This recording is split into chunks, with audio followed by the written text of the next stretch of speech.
बिस्मिल्लाहिर्रहमानिर्रहीम इय्याका नअब्दु व इय्याका नस्तईन। अस्सलाम वालेकुम टू ऑल।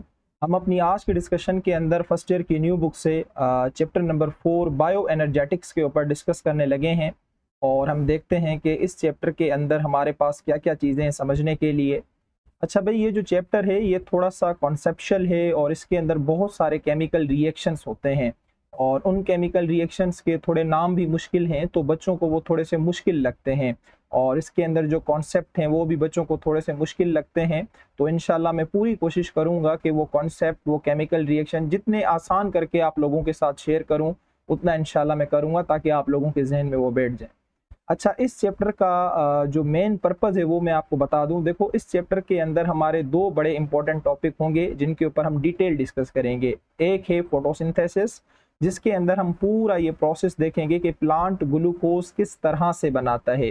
प्लांट के अंदर जो सोलर एनर्जी होती है, जो सन एनर्जी होती है, जो लाइट एनर्जी होती है, वो ग्लूकोज के अंदर, फूड एनर्जी के अंदर किस तरह से कन्वर्ट होती है, उसके लिए क्या क्या चीज़ें जो हैं वो रिक्वायर्ड होती हैं। एक तो हमारा टॉपिक होगा ये।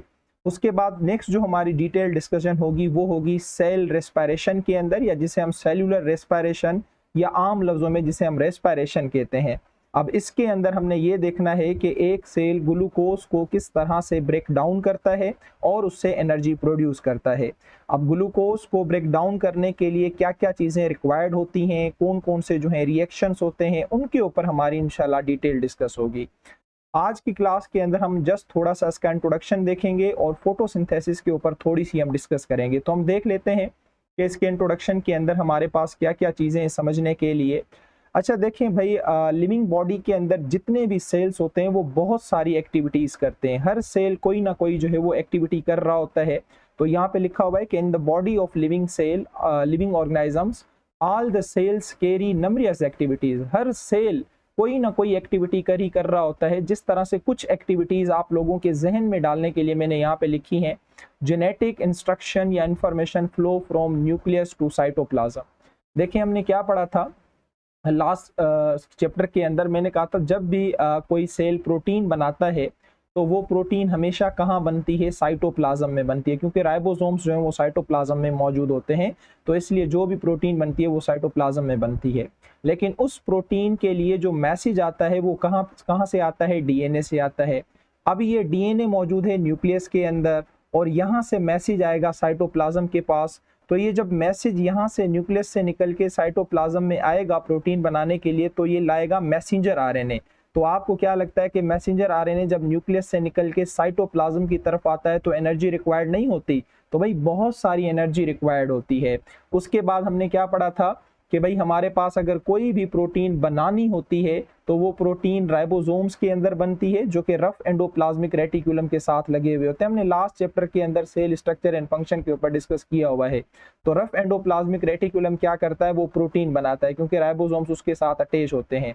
फिर वो प्रोटीन बनाने के बाद एक बेग पकड़ता है, उस बेग को हम वेजिकल कहते हैं ना।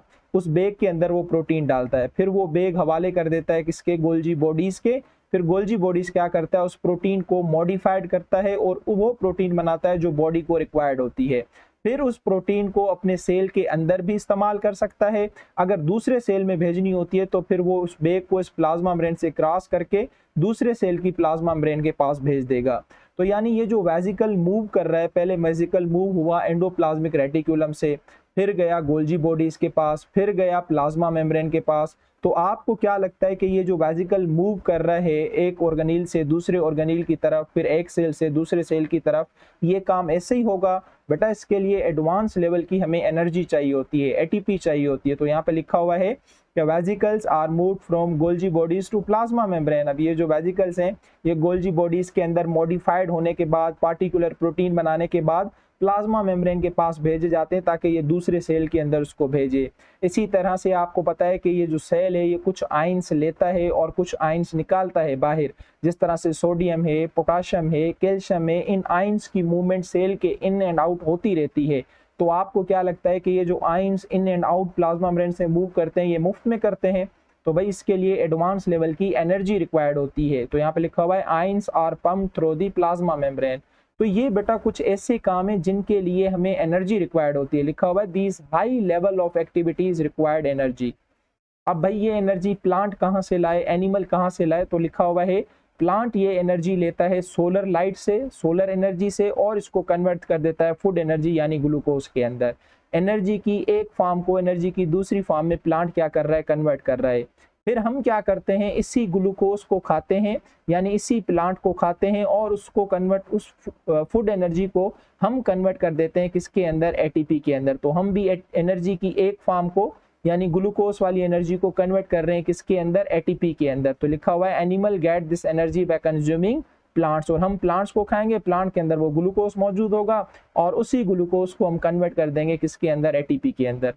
तो यानी आप क्या देख रहे हैं कि एनर्जी की एक फॉर्म को एनर्जी की दूसरी फॉर्म में कन्वर्ट किया जा रहा है, पर ये काम लिविंग बॉडी के अंदर हो रहा है। जब प्लांट ने सोलर एनर्जी को फूड एनर्जी में कन्वर्ट किया तो प्लांट लिविंग ऑर्गेनिज्म से, हमने उसी फूड एनर्जी को ग्लूकोज को कन्वर्ट किया एटीपी के अंदर, तो हम एनिमल भी लिविंग ऑर्गेनिज्म है। तो एनर्जी की जो एक फॉर्म दूसरी फॉर्म के अंदर कन्वर्ट हो रही है लिविंग सिस्टम के अंदर, लिविंग ऑर्गेनिजम्स के अंदर, ताकि उस एनर्जी को हम डिफरेंट मेटाबॉलिक प्रोसेस के अंदर यूटिलाइज करें, इससे बायो एनर्जेटिक्स कहा जाता है। यहाँ पे लिखा हुआ है the conversion of energy from one form into another form, energy की एक फॉर्म का कन्वर्ट हो जाना एनर्जी की दूसरी फॉर्म के अंदर, लेकिन किसके अंदर, लिविंग सिस्टम के अंदर, और फिर उस एनर्जी को हम अपने मेटाबॉलिक प्रोसेस के अंदर इस्तेमाल करते हैं। इस पूरे प्रोसेस को क्या कहा जाता है, बायो एनर्जेटिक्स। और हमारी डिटेल डिस्कशन है ही ये कि प्लांट सोलर एनर्जी को फूड एनर्जी में कन्वर्ट कैसे कर रहा है, और एनिमल उसी फूड एनर्जी को, उसी ग्लूकोज को एटीपी में कन्वर्ट कैसे कर रहा है। ये पूरा चैप्टर इन दो टॉपिक्स के ऊपर मुश्तमिल है, ठीक है। तो ये था इसका थोड़ा बहुत इंट्रोडक्शन। इसके बाद हम स्टार्ट कर देते हैं आज से फोटोसिंथेसिस को, और इसको पढ़ना हम स्टार्ट करते हैं। पहले फोटोसिंथेसिस की रिक्वायरमेंट पढ़ेंगे, रिएक्टेंट प्रोडक्ट पढ़ेंगे, फिर उसके बाद जो जो चीज़ें रिक्वायर्ड होती हैं वो पढ़ेंगे, फिर इंशाल्लाह हम फोटोसिंथेसिस के प्रोसेस के ऊपर जो है वो डिटेल के अंदर क्या करेंगे, डिस्कस करेंगे। अच्छा भाई, फोटोसिंथेसिस को डिफाइन करने के बहुत सारे तरीके हैं। आप कह सकते हो ये फूड जो है प्रोड्यूसिंग प्रोसेस है, इसमें कोई हर्ज नहीं है। एक ऐसा प्रोसेस जिसमें प्लांट लाइट की मदद से अपना ग्लूकोज बनाता है, इसमें कोई हर्ज नहीं है। लेकिन 11th स्टैंडर्ड के हिसाब से एक जो एक्यूरेट डेफिनेशन है फोटोसिंथेसिस की, वो क्या है कि भाई फोटोसिंथेसिस एक एनाबॉलिक प्रोसेस है जिसमें चीजें बनती हैं। एनाबॉलिज्म मीन चीजों का बनना, जिसमें क्या बनता है, ग्लूकोज मैन्युफैक्चर्ड होता है, ग्लूकोज बनता है। किससे बनता है, कार्बन डाइऑक्साइड और वाटर से बनता है। इन दो चीजों का होना जरूरी है। किसके इस्तेमाल से बनता है, क्लोरोफिल के इस्तेमाल से बनता है। किसकी मौजूदगी में बनता है, सनलाइट की मौजूदगी में बनता है। और लास्ट में जब ग्लूकोज बन जाता है तो हम ऑक्सीजन को as a by product plant क्या कर देते हैं, बाहर निकाल देते हैं। क्लियर। तो फोटोसिंथेसिस क्या हुआ, एक ऐसा प्रोसेस हुआ, एनाबॉलिक प्रोसेस हुआ, जिसमें ग्लूकोज बनता है। उसके बनाने के लिए कार्बन डाइऑक्साइड और वाटर रिक्वायर्ड होती हैं, और कार्बन डाइऑक्साइड और वाटर को यूज करने वाली जो चीज है वो क्लोरोफिल है। ये जो पूरा फोटोसिंथेसिस का प्रोसेस होगा ना, ये क्लोरोफिल के अंदर होगा। किसकी मौजूदगी में होगा, सनलाइट की मौजूदगी में होगा। और जब ग्लूकोज बन जाता है तो उसके बाद हम ऑक्सीजन को क्या करते हैं, as a by product, plant जो है वो ऑक्सीजन को क्या करते हैं, एज अ बाय प्रोडक्ट बाहर निकाल देते हैं। क्लियर। तो ये हमारे पास फोटोसिंथेसिस की एक 11th स्टैंडर्ड के हिसाब से एक्यूरेट डेफिनेशन है। अच्छा भाई, फोटोसिंथेसिस के अंदर उसके रिएक्टेंट और प्रोडक्ट क्या होते हैं। रिएक्टेंट वो जो केमिकल रिएक्शन स्टार्ट करवाएं, और केमिकल रिएक्शन के बाद जो चीज हमें मिलती है उसे प्रोडक्ट कहा जाता है। तो फोटोसिंथेसिस के जो रिएक्टेंट हैं वो क्या क्या हैं, वाटर है, कार्बन डाइऑक्साइड है, और हमारे पास लाइट है। ये तीन जो हैं ये फोटोसिंथेसिस के क्या कहलाते हैं, रिएक्टेंट कहलाते हैं। आप लोगों को पता होना चाहिए, इन तीन चीजों के बगैर फोटोसिंथेसिस कभी भी नहीं हो सकता। ठीक। अच्छा, पानी जो है वो प्लांट कहाँ से लेगा, रूट से लेगा, और फिर पूरे क्लोरोप्लास्ट तक उसे लेके जाएगा by the help of xylem. इसके ऊपर हम चैप्टर नंबर 10 में डिटेल में डिस्कस कर चुके हैं कि पानी कैसे क्लोरोप्लास्ट तक, क्लोरोफिल तक पहुंचाया जाता है। कार्बन डाइऑक्साइड कहाँ से आएगी भाई, ये एटमॉस्फेयर से आएगी। प्लांट के अंदर, पत्तों के अंदर एंट्री कहाँ से लेगी, स्टोमेटा से। इसकी भी डिटेल में chapter number 10 forms and function के अंदर बता चुका हूँ।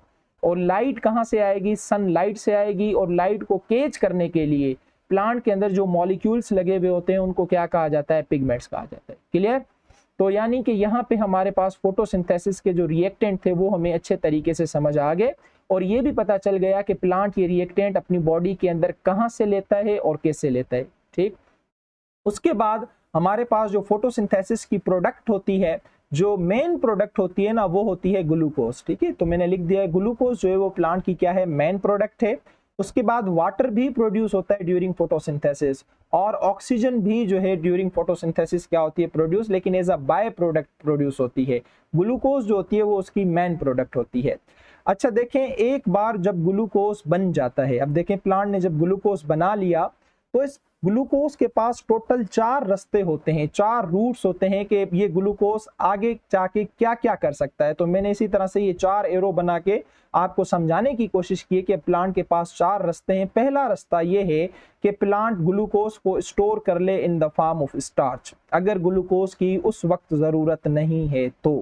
ठीक है, अगर ऑलरेडी ग्लूकोज स्टार्च की फॉर्म में स्टोर्ड है और एक्सेसिव ग्लूकोज हमारे पास मौजूद है, या फिर प्लांट को, ये प्लांट जो है उस ग्लूकोज, प्लांट को जो है वो पूरी बॉडी के अंदर उसको ट्रांसपोर्ट करना है ग्लूकोज को, तो प्लांट क्या करेगा, ग्लूकोज को कन्वर्ट कर देगा किसके अंदर, सक्रोज के अंदर। अब आप सब लोगों को पता है, हम चैप्टर नंबर 1 पढ़ चुके हैं, सक्रोज जो है वो एक किस्म की डायसेक्राइड है, 2 मोनोसेक्राइड से बनने वाली एक शुगर है जिसे हम डायसेक्राइड कहते हैं। ग्लूकोज और जब फ्रक्टोज ये दोनों आपस में मिल जाते हैं तो क्या बन जाता है, सक्रोज बन जाता है ना। ग्लूकोज भी मोनोसेक्राइड है, फ्रक्टोज भी मोनोसेक्राइड है, दोनों के मिलने से सक्रोज बनता है। और ये सक्रोज प्लांट की पूरी बॉडी में क्या होगा, ट्रांसपोर्ट होगा और एनर्जी प्रोवाइड करेगा। ठीक है, जो कि प्लांट का मेन वैसे मकसद होता है। अब आप लोगों के जहन में आ रहा होगा कि सर प्लांट के अंदर ग्लूकोज जो है वो ग्लूकोज की फॉर्म में ही ट्रांसपोर्ट क्यों नहीं होता, फ्लोएम के अंदर सक्रोज की फॉर्म के अंदर ही क्यों होता है। तो बेटा इसका रीजन मैं चैप्टर नंबर 10 के अंदर बता चुका हूं, तो आप लोग वहां से जाके पढ़ लेना कि प्लांट ग्लूकोज को ग्लूकोज की फॉर्म में क्यों ट्रांसपोर्ट नहीं करता, सक्रोज की फॉर्म में क्यों ट्रांसपोर्ट करता है। और ये क्वेश्चन भी कई बार आपकी पीएमसी की टेस्ट में आया हुआ है कि प्लांट जो ग्लूकोज की ट्रांसपोर्टेशन करता है शुगर की, वो किस फॉर्म में करता है, तो वो सक्रोज की फॉर्म में करता है। ये हो गया इसके पास रूट नंबर 2। अब इसके पास जो रूट नंबर 3 है, अब अगर इसने ट्रांसपोर्ट भी कर लिया, इसने स्टोर भी कर लिया, अब एक्सेसिव ग्लूकोज है तो ये इसको क्या करता है, ऑयल में कन्वर्ट कर देता है। अगर और भी ज्यादा एक्सेसिव है तो इसके पास जो चौथा रास्ता होता है वो ये होता है कि ये इसको प्रोटीन के अंदर कन्वर्ट कर देता है। तो ये 4 रूट्स जो हैं वो ग्लूकोज के पास मौजूद होते हैं बनने के बाद, या तो स्टोर कर ले स्टार्च की फॉर्म में, या तो एक्सेसिव स्टोर हुआ है स्टार्च की फॉर्म में फिर भी एक्सेसिव है तो उससे प्रोटीन बना ले, ऑयल के मॉलिक्यूल बना ले, फैट यानी लिपिड बना ले। अगर उसके बाद प्लांट को जरूरत है पूरी बॉडी में ट्रांसपोर्ट करने की तो अपने आप को डायसेक्राइड सक्रोज में कन्वर्ट करेगा और पूरी प्लांट की बॉडी में ट्रांसपोर्ट करना क्या कर देगा, स्टार्ट कर देगा। क्लियर? तो हम अपनी आज की डिस्कशन को यहीं पे खत्म करते हैं, यहीं पे स्टॉप करते हैं। इंशाल्लाह नेक्स्ट क्लास के अंदर जो है मैं आपको वो मॉलिक्यूल्स हम डिस्कस करेंगे जो कि प्लांट के लिए फोटोसिंथेसिस के लिए ज़रूरी होते हैं, जिसमें सबसे पहले हम क्लोरोफिल और कुछ पिगमेंट्स हैं उनके ऊपर डिस्कस करेंगे, फिर लाइट, वाटर और इन सारी चीज़ों का रोल देखते जाएंगे। उम्मीद है कि आज का टॉपिक आप लोगों को समझ आया होगा। अपना बहुत सारा ख्याल रखिएगा। अल्लाह हाफिज़।